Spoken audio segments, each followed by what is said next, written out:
పేరు గజేంద్ర. ఎక్కడి నుంచి వచ్చారన్నా? చిత్తూరు జిల్లా గంగాధరనెల్లూరు నియోజకవర్గం నుంచి వచ్చాను. ఎస్ఆర్గూడ మండలం మాది. మరి ఈ కూటమి ప్రభుత్వం వచ్చిన తర్వాత అసలు ప్రజలకు ఎవరికి సంక్షేమ పథకాలు ఇవ్వట్లేదు, ఏం చేయట్లేదు, పరిపాలన లేదు, దాడులు చేస్తుందని చెప్పి అంటున్నారు. నిజంగా దాడులు చేస్తా ఉందా? దాడులైతే ఇంతవరకు నాకు తెలిసి 25 సంవత్సరాలుగా నేను తెలుగుదేశం పార్టీలో కొనసాగుతున్నాను. బూత్ కన్వీనర్గా ఉన్నాను. కానీ ఇంతవరకు ఈ సుపరిపాలన అనేది 6 నియమాలు ఇచ్చారు. ఆ 6 నియమాలు అయితే ఎక్సలెంట్గా జరిగింది. ప్రతి ఒక్కటి నిలవకుండా జరిగింది. ఒకే ఒక పెండింగ్ ఉంది. అది కూడా త్వరలో కూడా దాన్ని అమలు చేస్తారనేది కన్ఫామ్గా తెలుసు. కాకపోతే ఇప్పుడు వాళ్ళే రౌడిజము మంచి ఏమేమి చేయాలనుకునింది ఒక జగన్ ప్రభుత్వంలోని వాళ్ళే నేర్పిస్తున్నారు. కానీ ఈ ప్రభుత్వం క్రమశిక్షణ పార్టీ కాబట్టి ఎటువంటి సమస్య లేకుండా క్రమశిక్షణతో పరిపాలన సాగుతున్నది. చంద్రబాబు నాయుడు ఆధ్వర్యంలో నారా లోకేష్ గారు సూచన మేరకు పార్టీలో ఉన్నటువంటి ఎమ్మెల్యే గారు కానీ మినిస్టర్లు కానీ ప్రతి ఒక్కరు కానీ క్రమశిక్షణతో పార్టీ అన్ని విధాలుగా సహకరించి ప్రజలకి న్యాయం చేస్తున్నారు. ఎటువంటి ఇబ్బంది అయితే లేదు. ఇంకా వచ్చే 2029లో కూడా తెలుగుదేశం జెండా ఖచ్చితంగా ఇంకా 10 సీట్లు ఎక్కువ పెరగచ్చు. 1-2 కాకపోతే మిగతా తెలుగుదేశం కూటమి ప్రభుత్వానికే కొనసాగుతుంది అనేది ఖచ్చితంగా చెప్పగలుగుతాం.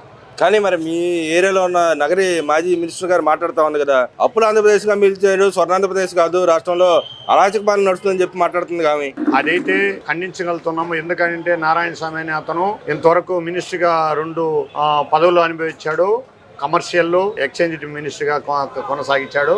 కానీ కొనసాగించినా కూడా నేనే రబ్బర్ స్టాంప్ అని స్ట్రిక్ట్ అధికారుల దగ్గర కూడా చెప్పడం జరిగింది. ఆయన అయితే ఇంతవరకు కూడా ఆ విధంగా ప్రజల్లో మేము ఎస్సీకి దళిత కుటుంబానికి సంబంధించిన వాళ్ళే, దళితులు అంటేనే ఆయనకి పట్టదు. ఆ విధంగా బడు బలగైన వర్గాల్ని ఆయన వెనక్కే పెడతాడు కానీ ముందుకు సాగించేవాడు కాదు. అంటే నేను అడుగుతుంది రోజా మాట్లాడుతున్నారు. రోజా అయితే ఆమెకి ఏమైనా జబర్దస్త్ ఇతర పనులు చేసుకునే విధంగానే ఉంటుందే కానీ రాజకీయ పరంగా అయితే ఆమెకి భిక్షం పెట్టింది తెలుగుదేశం పార్టీ. తెలుగుదేశం పార్టీ వచ్చిన తర్వాతనే ఆమె కొనసాగించేదానికి కూడా ఈ పాలనలో కూడా తెలుగుదేశం వచ్చిన తర్వాతనే ఆమె మంచి నేర్చుకున్న తర్వాత అక్కడ జబర్దస్త్లో ఏ విధంగా నటన చేస్తుందో ఆ విధంగా నటన చేసుకుని వెళ్తున్నది. అంతేగాని ఆమెకి సబ్జెక్ట్ తెలీదు. ఆమె రాజకీయానికి అనార్కుడు లాగా ఉంటున్నాను. మరి మీ నారాయణ స్వామి గారు ఎస్టీ-ఎస్సీలు బీసీలు ఎవరిని పట్టించుకోవడం చెప్తారు. కానీ వాళ్ళ నాయకుడు చెప్తాడుగా, మా పార్టీ ఎస్టీ-ఎస్సీ బీసీలు అందరూ మా వెనకాలే ఉన్నారు, మేము గొప్ప పని చేస్తున్నాం, ఈ గవర్నమెంట్ వచ్చిన ఎస్టీ-ఎస్సీల మీద దాడులు ఎక్కువ చేస్తున్నారని చెబుతున్నారుగా. ఇంతవరకు ఎస్సీలు తెలుగుదేశం ప్రభుత్వం వచ్చినప్పటి నుంచి ముందైతే 24 ఎప్పుడు చూసినా అరాచకాలు కొట్లాట్లు ఈ విధంగా జరుగుతుండే మా నియోజకవర్గంలో. ఇప్పుడు మా ఎమ్మెల్యే గారు థామస్ గారు ఎంటర్ అయినప్పుడు అన్ని సకల విధంగా సంపూర్ణంగా ఎటువంటి ఇబ్బంది లేకుండా ప్రతి ఒక్కరూ అర్జీలు కాడి నుంచి పరిపాలనలో కూడా వెంటనే స్పందించి అక్కడి నుంచి జిల్లా వైజ్లో కానీ పార్టీ పరంగా కానీ లోకేష్ సార్ కానీ ఎమ్మెల్యే ద్వారా అన్ని విధాలుగా ఎమ్మెల్యే గారు మాకు సహకరిస్తున్నారు. ఎటువంటి అయితే ఇబ్బంది అయితే లేదు. అంటే మరి నారాయణ స్వామి గారు డిప్యూటీ సీఎంగా పనిచేశారు, మీ ఏరియాకి ఏం అభివృద్ధి చేశారంటారు? ఇంతవరకు ఒక అభివృద్ధి లేదు. అభివృద్ధి అనేది ఆయన ముందడుగులోనే లేదు. ఇప్పుడు అదే మా ఎమ్మెల్యే గారు థామస్ గారు అయితే ఇప్పుడు పరిపాలన ఫ్యాక్టరీలు కావాలనుకుంటే కూడా ఇప్పుడు 3 కంపెనీలు ముందు జరుగుతూ ఉంది ప్రాసెస్. త్వరలో ఆ 3 కంపెనీలు కూడా ఏర్పాటు చేసేదానికి ఆయన ఇక్కడ మన పార్టీలో కూడా కొనసాగించేదానికి చేస్తున్నారు. చంద్రబాబు నాయుడు రాయలసీమ ద్రోహి, అయితే లిఫ్ట్ ఇరిగేషన్ ప్రాజెక్ట్ ఏది ఒకటి కట్టలేదు, రాయలసీమ లిఫ్ట్ ఇరిగేషన్ ప్రాజెక్టు తొంగలో దొక్కాడు, రేవంత్ రెడ్డితో కలిసి మాట్లాడుతున్నాడు. కృష్ణమ్మ అనే జలాశయం కూడా కుప్పానికి తెప్పించారు, అదేవిధంగా కడపకి తెప్పించారు.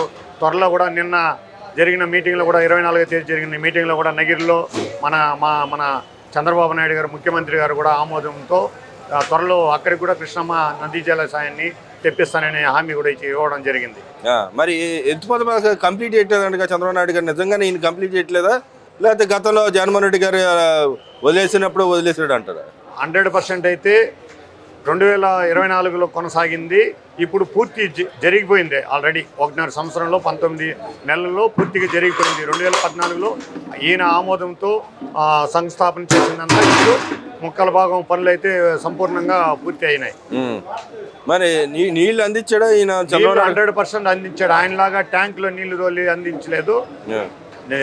ఆల్రెడీ కొనసాగుతూ ఉంది. కుప్పం నుంచి ఆల్రెడీ పలమనేరు వరకు నీళ్లు కొనసాగుతూ ఉంది.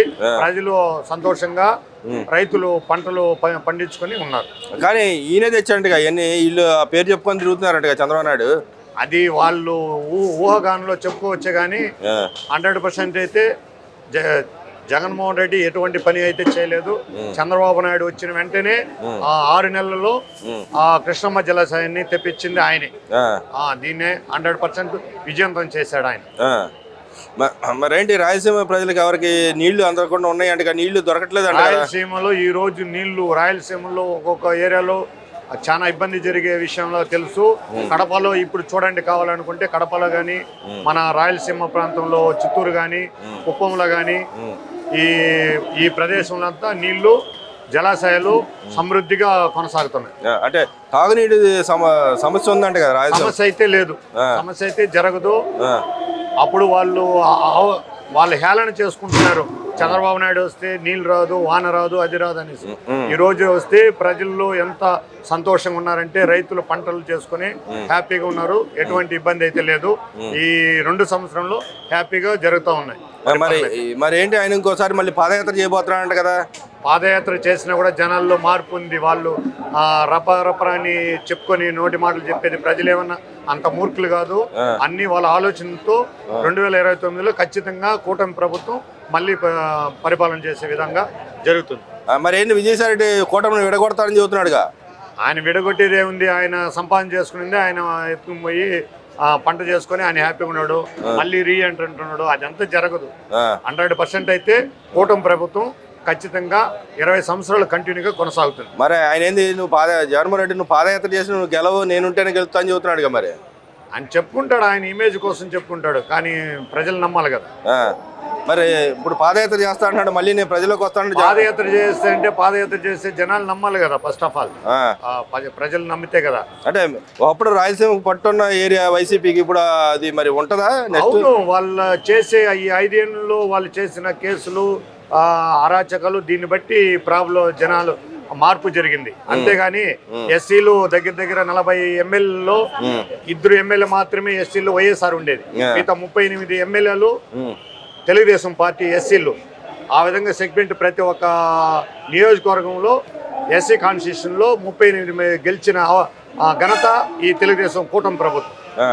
మరి రైతులకు ఏం చేయట్లేదు ఈ కూటమి ప్రభుత్వం, రైతులకు అసలు ఏం ఇవ్వట్లేదు అంట కదా. ఎందుకు జరగలేదు సార్?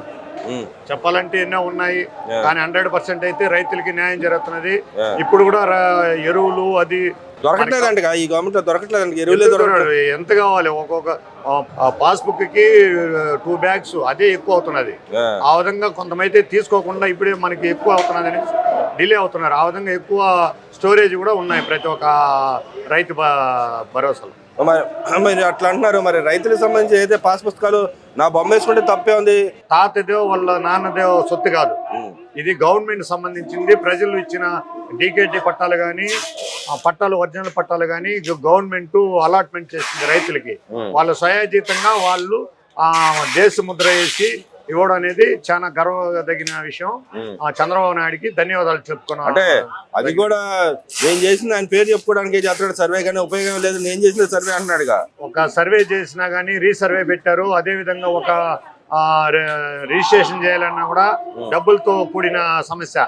కానీ చంద్రబాబు కూటమి ప్రభుత్వం వచ్చిన తర్వాత రీసర్వే కానీ రీసర్వేలో కూడా మనం డబ్బు కట్టకుండానే మనకి పాస్బుక్లు ఇచ్చే విధంగా చంద్రబాబు నాయుడు గారు రెడీ చేసి ఇస్తున్నారు. కాబట్టి ఆయనకి ధన్యవాదాలు.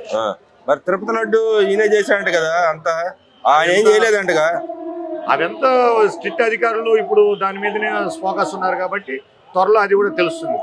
మరి అబద్ధాలు ఆడండి చంద్రబాబు నాయుడు, అబద్ధం ఆడాల్సిన విషయం ఆయనకేమి అంత ఇది లేదు. ఆయన 40-45 సంవత్సరాల సుదీర్ఘ పరిపాలన చేసిన వ్యక్తి.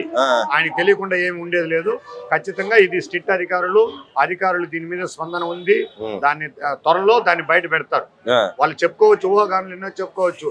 ఒక బురద జల్లే విషయంగా వాళ్ళు చెప్పుకుంటారు. అంటే సీఎం గా ఉండి నువ్వు ఎట్ట అబద్ధాలు ఆడుతావు, రాజీనామా చేయమని అడుగుతున్నాడు కాబట్టి. రాజీనామా చేయాలనుకుంటే ఆయన ఎందుకు దగ్గర ఇప్పుడు 20 సంవత్సరాలుగా కొనసాగుతున్నటువంటి సీఎం గారు అబద్ధాలు చెప్పి ఏమన్నా వాళ్ళ ఇంటికి ఎత్తుకుని పెట్టుకోపోతారా? ఇదంతా దేవుడి ప్రజలకి న్యాయం చేసేదానికి. అంటే దేవుడి దగ్గర ఎందుకు అబద్ధాలు ఆడుతున్నావు? అబద్ధాలు ఎందుకు ఆడతారో త్వరలో అది కూడా జరుగుతుంది. ఎంతమంది ఎంత తిన్నారు, ఏమి కథ, ఏ విధంగా జరిగింది అనేది త్వరలో జరుగుతుంది. అది కూడా మరి ఈ గవర్నమెంట్ వచ్చిన తర్వాత సంపాదించుకునే ఎవరైనా ఉన్నారు, ఈ రోజు సర్వదర్శనాలు కానీ 300 టోకన్స్ కానీ కరెక్ట్ గా సిస్టమేటిక్ గా జరుగుతున్నది. ఎటువంటి ఇబ్బంది అయితే లేదు. ఖచ్చితంగా ప్రతి ఒక్కరు విజిలెన్స్ కానీ ప్రజలు కూడా తోపుడాట్లు జరగకుండా ప్రజలు హ్యాపీగా దేవుని దర్శనం చేసుకొని 3 hours లో 4 hours లో బయట వస్తున్నారు. అప్పుడైతే 24 hours 28 గంటలు 40 గంటలు 50 గంటలు కూడా పట్టే విధంగా ఉండింది. అంటే మరి అదంతా జరగడం లేదు. తిరుపతి కొండ మీదకి మాంసం మధ్య విచ్చలవిడిగా పోతుందంటగా. అది మాత్రం దేవుని యొక్క పరిశుద్ధ స్థలంలో ఆ విధంగా జరగదు. అది జరగనీయరు. అదైతే 100% అది తప్పు. ఊహించుకునే విధానాలు అదంతా.